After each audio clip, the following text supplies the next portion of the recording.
Good morning everyone. We were studying chapter 2 structure of atom and last class में हमने energy of electrons and boundary surface diagram के बारे में पढ़ा था. Now we are going to study about the Pauli's exclusion principle. Basically in this class we are going to learn कि कैसे shells and subshell के अंदर electrons को fill किया जाता है. Okay. So our next topic is Pauli's exclusion principle. The number of electron to be filled in various orbitals is restricted by the exclusion principle. जो electron को fill करने का मेथड है डिफरेंट ऑर्बिटल्स के अंदर, वो किसके थ्रू हम समझ सकते हैं? पाउलीज एक्सक्लूजन प्रिंसिपल के through, given by the Australian scientist Wolfgang Pauli. किसने दिया था ये जो प्रिंसिपल है वो दिया था वोल्फगैंग पाउली ने in 1926. According to this principle, no two electron in an atom can have the same set of 4 quantum number. तो इस प्रिंसिपल के अकॉर्डिंग जो 2 इलेक्ट्रॉन होते हैं एक एटम के अंदर, यानी कि कोई भी 2 एटम्स, उनके अंदर जो 4 क्वांटम नंबर होते हैं वो इक्वल नहीं हो सकते. So Pauli's exclusion principle can also be stated as only 2 electron may exist in the same orbital and these electron must have opposite spin. तो पॉली ने ये भी कहा था कि जो 2 इलेक्ट्रॉन जिनके अंदर 3 quantum number 4 quantum number equal हैं सेम ऑर्बिटल के अंदर, तो उनका जो स्पिन है वो क्या होगा? अपोजिट होगा. दैट मीन्स अगर कोई लेफ्ट साइड मूव कर रहा है तो अदर राइट साइड मूव कर रहा होगा. Okay, this means that the 2 electron can have the same value of 3 quantum number n, l and ml but must have opposite spin quantum number. तो जो 2 electron होंगे जिनके क्वांटम नंबर्स इक्वल हैं तो वो 3 क्वांटम नंबर्स इक्वल होंगे. That means n, l and ml, but जो spin है स्पिन क्वांटम नंबर वो जस्ट अपोजिट होगा. The restriction imposed by Pauli's exclusion principle on the number of electron in an orbital helps in calculating the capacity of electrons to be present in any subshell. तो जो ये principal है वो basically हमें क्या बता रहा है? इलेक्ट्रॉन्स की कैपेसिटी बता रहा है सबशेल्स के अंदर. For example, subshell 1 is comprises 1 orbital and thus the maximum number of electron present in 1s subshell can be 2. In P and D subshell, the maximum number of electron can be 6 and 10 and so on. तो हम ये कह सकते हैं कि जो subshell हैं that is कि अगर 1s, अगर हम सिर्फ s की बात करें तो उसके अंदर 2 इलेक्ट्रॉन हम मैक्सिमम फिल कर सकते हैं. D के अंदर हम 6 इलेक्ट्रॉन मैक्सिमम फिल कर सकते हैं. P के अंदर हम मैक्सिमम 6 इलेक्ट्रॉन फिल कर सकते हैं एंड D के अंदर मैक्सिमम 10 इलेक्ट्रॉन फिल कर सकते हैं. This can be summed up as the maximum number of electron in the shell with principal quantum number n is equal to 2n square. यानी कि हम ये बोल सकते हैं कि प्रिंसिपल क्वांटम नंबर n के लिए जो मैक्सिमम नंबर ऑफ इलेक्ट्रॉन होंगे किसी भी शेल के अंदर उसे हम कैसे कैलकुलेट कर सकते हैं? 2n स्क्वायर से. दैट मीन्स अगर n इक्वल्स टू 1 है तो नंबर ऑफ इलेक्ट्रॉन 2 होंगे. n इक्वल्स टू 2 है तो नंबर ऑफ इलेक्ट्रॉन 2 2 जा 4 एंड 4 2 जा 8 होंगे. एंड n इक्वल्स टू 3 है तो नंबर ऑफ इलेक्ट्रॉन 9 2 जा 18 होंगे. Okay, next principle is Hind's rule of maximum multiplicity. This rule deals with the filling of electron into the orbitals belonging to the same subshell. तो जो ये principal है वो क्या बता रहा है कि जो हम इलेक्ट्रॉन्स को फिल कर रहे हैं ऑर्बिटल्स के अंदर वो शेल्स के अकॉर्डिंग, सब शेल्स के अकॉर्डिंग डिवाइड होंगे. दैट मीन्स जिनकी एनर्जी इक्वल है, दैट मीन्स कि डी जनरेटेड ऑर्बिटल्स की अगर हम बात करें तो उसके अकॉर्डिंग जो हुंस प्रिंसिपल है वो क्या बताता है? That pairing of electron in the orbitals belonging to the same subshell does not take place until each orbital belonging to that subshell has got 1 electron each, that is singly occupied. ये क्या कह रहा है कि जब pairing हो रही है, दैट मीन्स एक इलेक्ट्रॉन की पेयरिंग हो रही है, डबलिंग हो रही है, हम तब तक वो पेयरिंग नहीं कर सकते जब तक कि हर एक सबशेल के अंदर एक एक इलेक्ट्रॉन ना चला जाए. Since there are 3p 5d and 7f orbitals. Therefore, the pairing of electron will start in the p, d and f orbital with the entry of 4th, 6th and 8th electron respectively. तो हम ये कह रहे हैं कि 3p electron 3p subshell होते हैं, 3p orbitals होते हैं, 5d ऑर्बिटल्स होते हैं एंड 7f ऑर्बिटल्स होते हैं. तो जो पेयरिंग है इलेक्ट्रॉन की will start in the p, d and f orbitals. तो वो स्टार्ट कहाँ से होगी? p से, देन d में जाएगा इलेक्ट्रॉन, देन f में जाएगा with the entry of 4th, 6th and 8th electron. कौन सी एंट्री से? 4th, 6th and 8th electron की एंट्री से. It has been observed that half filled and fully filled degenerated set of orbitals acquired extra stability due to their symmetry. और ऐसा भी देखा गया है कि जो हाफ फिल्ड और फुली फिल्ड डीजनरेटेड सेट हैं ऑर्बिटल्स के, तो उनकी स्टेबिलिटी ज़्यादा होती है सिमेट्री की वजह से. Next is electronic configuration of atom. The distribution of electron into orbitals of an atom is called as electronic configuration. क्या होता है इलेक्ट्रॉनिक कॉन्फ़िगरेशन? जो हम इलेक्ट्रॉन्स का डिस्ट्रीब्यूशन करते हैं ऑर्बिटल्स के अंदर किसी भी एटम में, वो कहलाता है electronic configuration. If one keeps in mind the basic rules which govern the filling of different atomic orbitals, the electronic configuration of different atoms can be written very easily. तो अगर एटॉमिक ऑर्बिटल्स के बारे में पता है, electronic configuration भी उसके लिए इजी हो जाएगा. यानी कि बेसिक रूल पता है जिसको एटॉमिक ऑर्बिटल्स के, उसके लिए electronic configuration is a very easy task. The electronic configuration of different atom can be represented in 2 वे. 2 तरीके से हम इसे रिप्रेजेंट करते हैं. फर्स्ट है SAPBDC notation and next is orbital diagram के थ्रू हम इसे फिल करते हैं या रिप्रेजेंट करते हैं. In the first notation, the subshell is represented by the respective letter symbol and the number of electron present in the subshell is depicted as the superscript like A, B, C. यानी कि यहाँ पे जो आपको SPD बता रखा है वो क्या है? सबशेल है. और जो A, B, C है यानी कि S to the power A है, P to the power B है and D to the power C है, ये एक्चुअल में क्या है? सुपरस्क्रिप्ट. जो नंबर ऑफ इलेक्ट्रॉन्स हैं इन सब शेल के अंदर वो डिफाइन कर रहा है ABC. The similar subshell represented for different shells is differentially by writing the principal quantum number before the respective subshell. तो जो सब शेल हैं उनके आगे जब प्रिंसिपल क्वांटम नंबर लिखा हुआ होता है तो उसे हम एक्चुअल में सब शेल के थ्रू ही रिप्रेजेंट करते हैं, like 1s, 2s, 3p, 3d. तो ये जो 1, 2, 3 है वो एक्चुअल में क्या होता है? Principal quantum number. In the second notation each orbital of the subshell is represented by a box. जो हमने यहाँ पे पढ़ा था कि जो इलेक्ट्रॉनिक कॉन्फ़िगरेशन है उसे हम 2 वेज के थ्रू रिप्रेजेंट कर सकते हैं. First one is SAPB and DC notation and second is orbital diagram. तो फर्स्ट वाला जो है उसमें SPD तो क्या है? सबशेल है एंड ABC क्या है? इलेक्ट्रॉन्स हैं, field electrons. Okay. And second वाला जो है ऑर्बिटल डायग्राम, इसमें SPD को हम ब्लॉक्स के थ्रू, बॉक्सेस के थ्रू, यहाँ पे आप देख सकते हैं कि S में 1 बॉक्स है, P में 3 बॉक्स है, D में 5 बॉक्स है. तो इन बॉक्सेस के थ्रू हम रिप्रेजेंट करते हैं किसमें? ऑर्बिटल डायग्राम के अंदर. An electron is represented bye an arrow. और किससे रिप्रेजेंट करते हैं? एरो. अगर वो अपवर्ड जा रहा है तो वो पॉजिटिव स्पिन है एंड वो डाउनवर्ड जा रहा है अगर एरो तो वो नेगेटिव स्पिन है. The advantages of second notation over the first is that it represent all the 4 quantum number.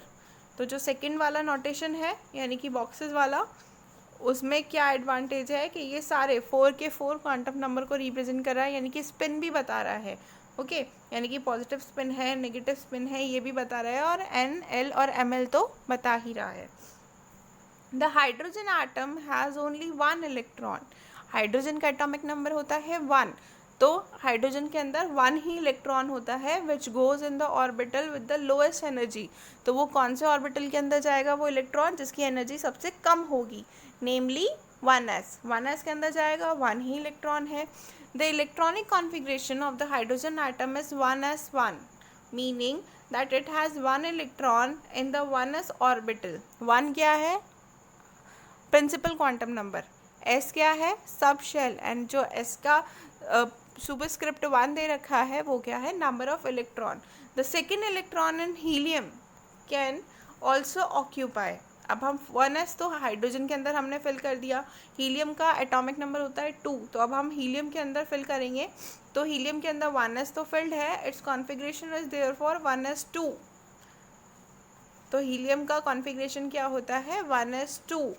As mentioned above, the two electrons differ from each other with opposite spin as can be seen from the orbital diagram।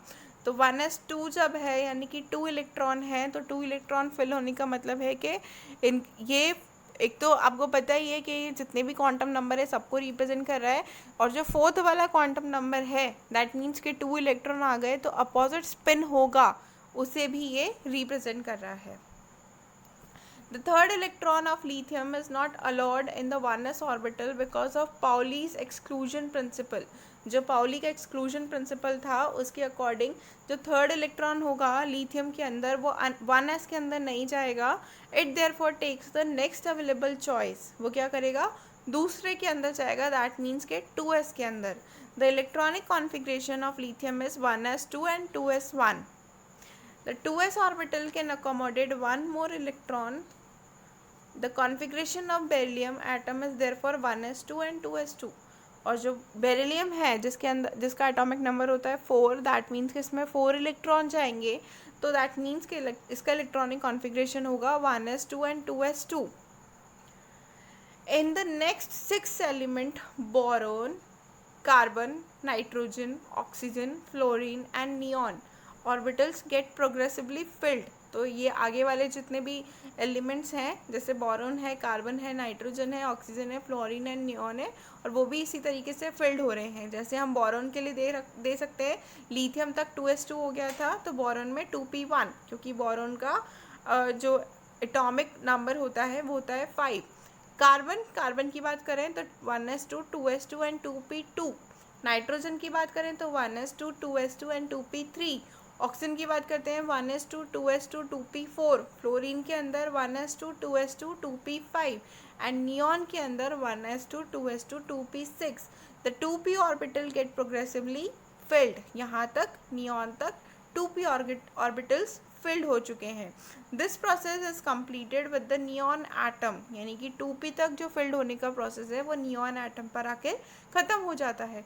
The orbital picture of these atom can be represented as follows. जो orbital picture है यानी कि neon तक की lithium, beryllium, boron, carbon, nitrogen, oxygen, fluorine and neon, इसका orbital picture आप देख सकते हैं।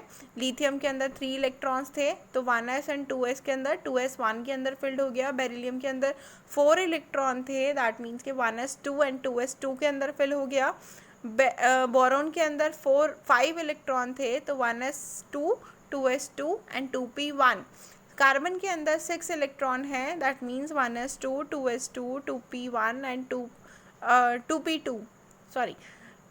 नाइट्रोजन के अंदर 7 इलेक्ट्रॉन है तो 1s2 2s2 and 2p3।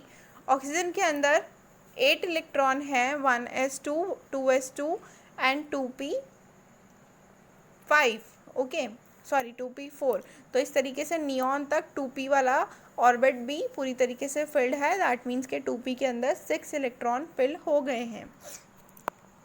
The electronic configuration of element sodium. अब सोडियम की बात करें तो ये 2p के बाद 3s पे आ जाता है, ऑर्गन तक ये 3p6 तक फिल्ड हो जाता है। Follows exactly the same pattern as the element from lithium to neon.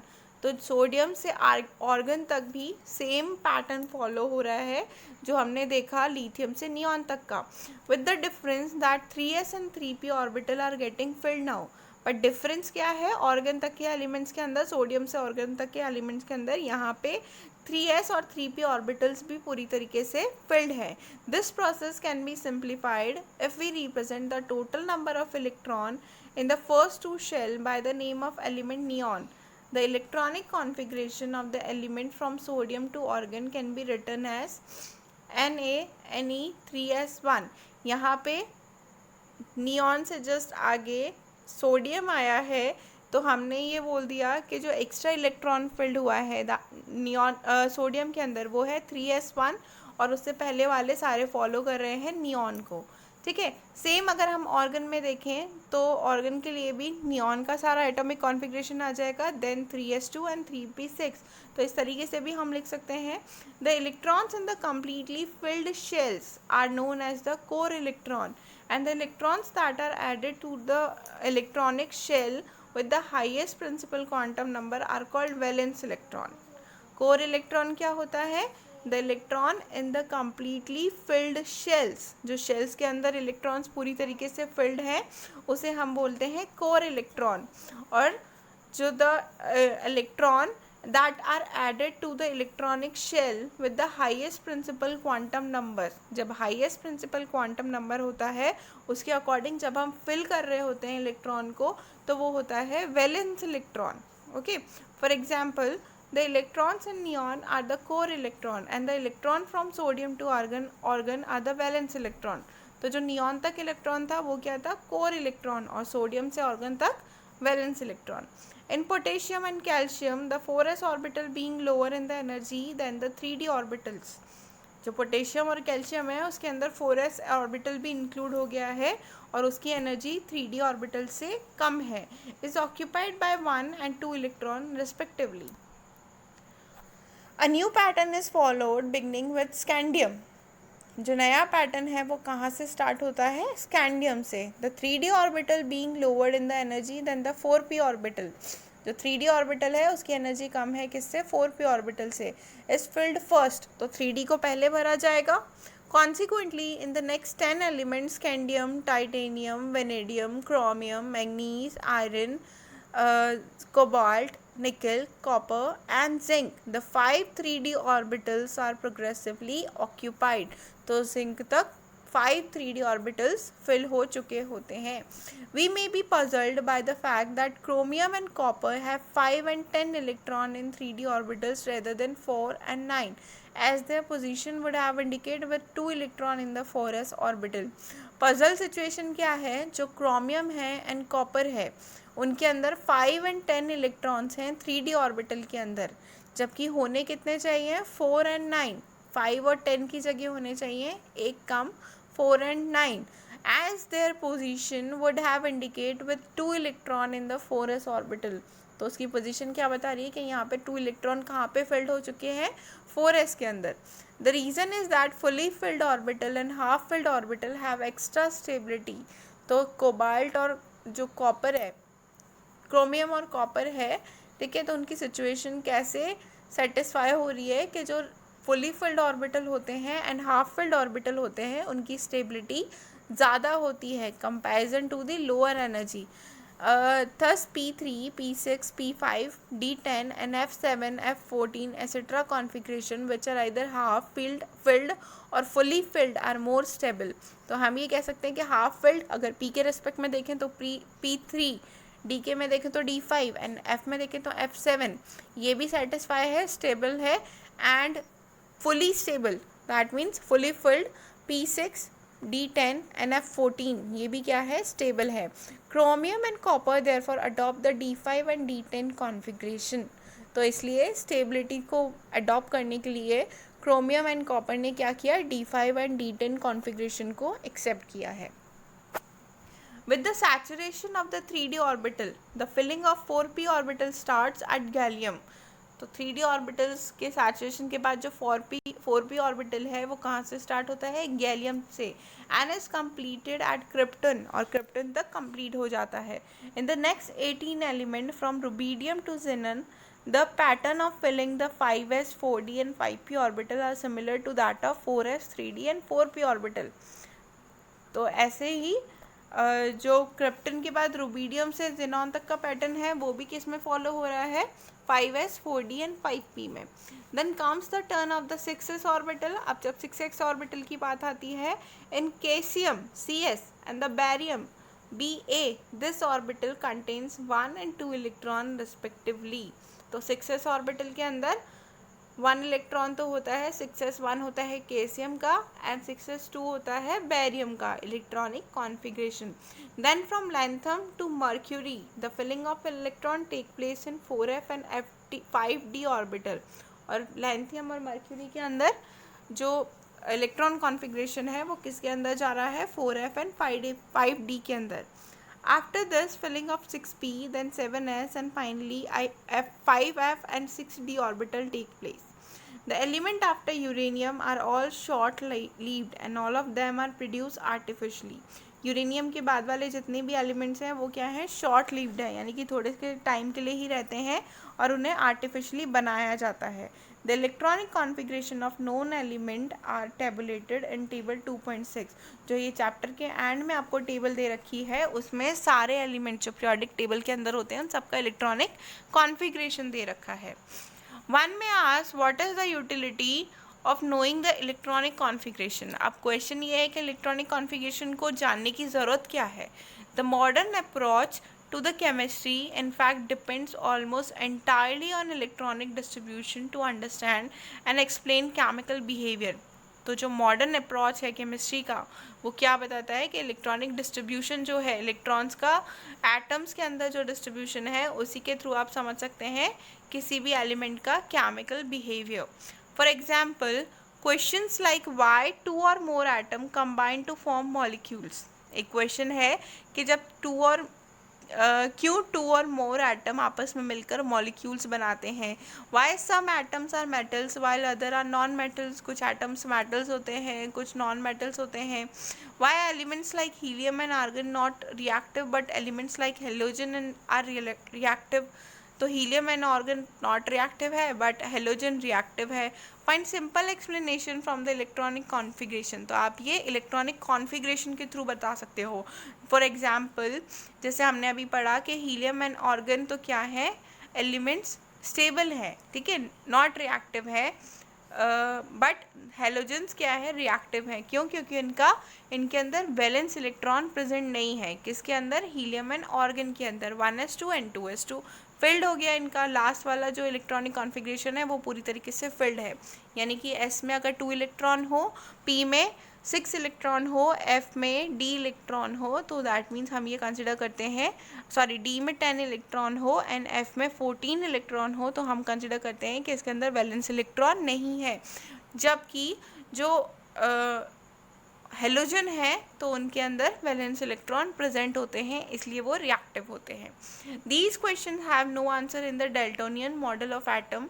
तो इन सब सारे क्वेश्चंस का आंसर डाल्टन के मॉडल ऑफ एटम में नहीं था. A detailed understanding of electronic structure of atom is therefore very essential for getting an insight into the various aspect of modern chemical knowledge. तो अगर आपको केमिकल नॉलेज चाहिए modern scenario के अंदर तो आपको इलेक्ट्रॉनिक कॉन्फ़िगरेशन पता होना चाहिए या फिर आपको लिखना आना चाहिए. Next is stability of completely filled and half filled subshell. Stability कैसे होती है completely filled or half field subshells की. The ground state electronic configuration of atom of an element always correspond to the state of lowest total electronic energy. जो ground state है electronic configuration का किसी भी atom का किसी भी element का वो क्या होता है, correspond to the state of the lowest total electronic energy. उसके लिए बहुत कम एनर्जी वो होती है, ठीक है. The electronic configuration of most of the atom follow the basic rule given in section 2.6.5. तो जो हमने कॉन्फ़िगरेशन पढ़ा था इलेक्ट्रॉनिक कॉन्फ़िगरेशन वो बेसिक रूल्स थे, ठीक है. However in certain elements such as copper and chromium where the two subshell differ slightly in their energies and electron shift from a subshell of lower energy to a subshell of higher energy. तो जो copper और chromium है उसके अंदर जो electron होता है lowest energy से हाईएस्ट एनर्जी में चला जाता है. Provided such a shift result in all orbital of the subshell of higher energy getting either completely filled or half filled. तो ये जो शिफ्ट होने का प्रोसेस है ये किसके अंदर होता है, या तो कम्प्लीटली फिल्ड इलेक्ट्रॉन हो या फिर हाफ फिल्ड इलेक्ट्रॉन हो. The valence electronic configuration of chromium and copper therefore are 3d5 and 4s1. Chromium के लिए जो इलेक्ट्रॉनिक कॉन्फ़िगरेशन है लास्ट का वो है 3d5 and 4s1 and copper के लिए 3d10 and 4s1 respectively and not 3d4 4s2 and 3d9 4s2. तो यहाँ पे जो एनर्जी वाला इलेक्ट्रॉन है यानी कि जो लोएस्ट एनर्जी वाला इलेक्ट्रॉन है वो हाईएस्ट एनर्जी में चला गया है, यानी कि एस से वो डी में शिफ्ट हो गया है, ठीक है। It has been found that there is extra stability associated with these electronic configuration. तो वो डी में क्यों शिफ्ट हुआ है? क्योंकि हाफ फिल्ड जो इलेक्ट्रॉनिक कॉन्फ़िगरेशन होता है वो ज़्यादा स्टेबल होता है, इसकी वजह से एस से इलेक्ट्रॉन डी में चला गया है और उसे कंप्लीट कर दिया है, 3d5 कर दिया है क्रोमियम के अंदर और 3d10 कर दिया है कॉपर के अंदर। That's it, your chapter is completed.